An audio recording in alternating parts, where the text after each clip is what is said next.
Hello दोस्तों, भारत आज दुनिया की उन ताकतवर देशों की सूची में शामिल है जिसने अतीत में अपने शक्ति का लोहा मनवाया है।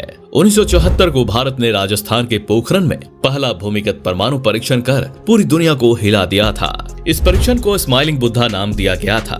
भारत से पहले इस तरह का न्यूक्लियर टेस्ट सिर्फ संयुक्त राष्ट्र के 5 अस्थायी देशों ने किया था। भारत इस परीक्षण के बाद दुनिया के ताकतवर देशों की कतार में मजबूती से खड़ा हो गया। तो मुस्कुराते हुए बुद्ध से शक्ति तक का कैसा रहा ये सफर? तो दोस्तों, पूरी इंटरेस्टिंग इंफॉर्मेशन जानने के लिए वीडियो में हमारे साथ अंत तक बने रहिए। Welcome to Smart info.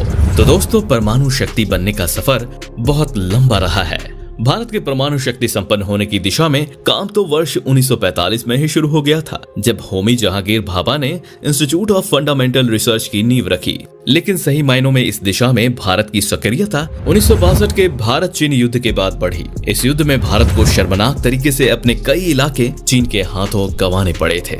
इसके बाद 1964 में चीन ने परमाणु परीक्षण कर महाद्वीप में अपनी धौंस पट्टी और तेज कर दी। दुश्मन पड़ोसी की ये हरकतें भारत के लिए चिंता पैदा करने वाली थीं।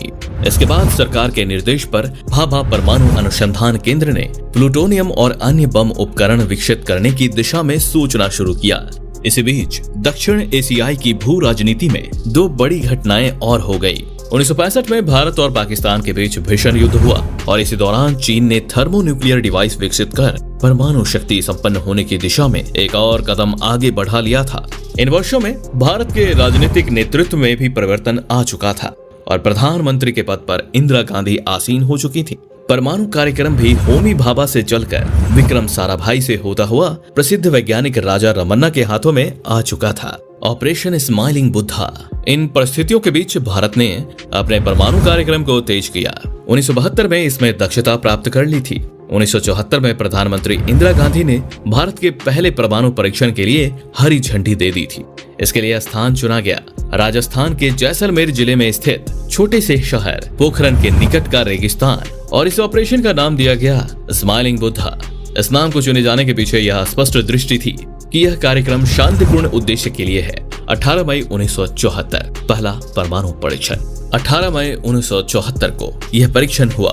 परीक्षण से पूरी दुनिया चौंक उठी, क्योंकि यूएन में बैठी दुनिया की 5 महाशक्तियों से इधर भारत परमाणु शक्ति बनने वाला पहला देश बन चुका था। इस परीक्षण में राजा रमन्ना के नेतृत्व में भारत के मेधावी परमाणु वैज्ञानिकों पीके आयंगर, राजगोपाल चिदम्बरम, नागपत्ता नाम, सांब शिवा वेंकटेशन, वामन दत्तात्रेय, पट्टवर्धन, होमी एन सेठना आदि की टीम ने अपनी पूरी मेधा झोंक दी। इस टीम के राजगोपाल चिदम्बरम पोखरण 2 के सूत्रधारों में थे। भारत के परमाणु परीक्षण की पूरी दुनिया में प्रतिक्रिया हुई। पाकिस्तान ने इसे धमकी भरी कार्रवाई करार दिया, तो कुछ अन्य देशों ने परमाणु होड़ बढ़ाने वाला बताया, जबकि कुछ अन्य चुप्पी के साथ गए। 11 मई 1998 के दिन किया गया यह दूसरा परमाणु परीक्षण। पहले परमाणु परीक्षण के बाद 24 साल तक अंतर्राष्ट्रीय दबाव व राजनीतिक नेतृत्व में इच्छा शक्ति के अभाव में भारत के परमाणु कार्यक्रम की दिशा में कोई बड़ी हलचल नहीं हुई। 1998 में केंद्रीय सत्ता में राजनीतिक परिवर्तन हुआ और श्री अटल बिहारी वाजपेयी प्रधानमंत्री बने। वाजपेयी ने अपने चुनाव अभियान में भारत को बड़ी परमाणु शक्ति बनाने का नारा दिया था। सत्ता में आने के 2 महीने के अंदर ही उन्होंने अपने इस वादे को मूर्त रूप देने के लिए परमाणु वैज्ञानिकों को यथाशीघ्र दूसरे परमाणु परीक्षण की तैयारी के निर्देश दे दिए। चूँकि इससे पूर्व 1995 में भारत की परमाणु तैयारियों की भनक अमेरिका को लग चुकी थी, इसलिए इस बार अभियान की तैयारियों को पूरी तरह गोपनीय रखा गया। यहाँ तक कि केंद्रीय मंत्रिमंडल के कई सदस्यों तक को इसके बारे में पता नहीं था। पूरे अभियान की रणनीति में कुछ वरिष्ठ वैज्ञानिक, सैन्य अधिकारी व राजनेता ही शामिल थे और नाम रखा गया ऑपरेशन शक्ति। एपीजे अब्दुल कलाम तथा राजगोपाल चिदम्बरम अभियान के समन्वयक बनाए गए।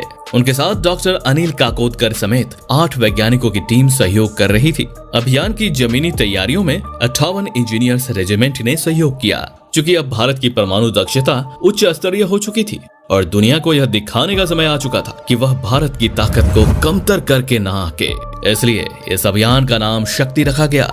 अंततः 11 मई व इसके बाद भारत ने पोखरण में दूसरे परमाणु परीक्षण किए। कुल 5 डिवाइस का परीक्षण किया गया।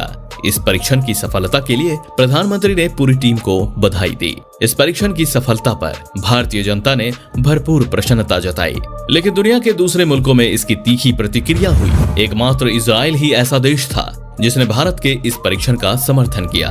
जापान और अमेरिका ने भारत पर आर्थिक प्रतिबंध लागू कर दिए। संयुक्त राष्ट्र सुरक्षा परिषद ने प्रस्ताव संख्या 1172 पारित कर भारत और पाकिस्तान की निंदा की। दुनिया की यह प्रतिक्रियाएं स्वाभाविक थीं, लेकिन तब तक भारत के परमाणु महाशक्ति बनने का मार्ग प्रशस्त हो चुका था और वह दिन लदने जा रहे थे जब परमाणु क्लब में बैठे 5 देश अपने आंखों के इशारे से दुनिया की तकदीर को बदलते थे। पोखरण 1 व 2 ने भारत को दुनिया के सामने सीना तान कर चलने की हिम्मत दी, हौसला दिया। यही वजह है कि इतिहास में इस बड़ी दास्तान के लिए छोटा सा पोखरण हमेशा याद किया जाएगा। तो दोस्तों, कैसी लगी ये स्टोरी हमें कमेंट करके बताएं और ऐसे ही स्टोरी सुनने के लिए हमारे चैनल को सब्सक्राइब करें। तब तक के लिए वंदे मातरम, भारत माता की जय।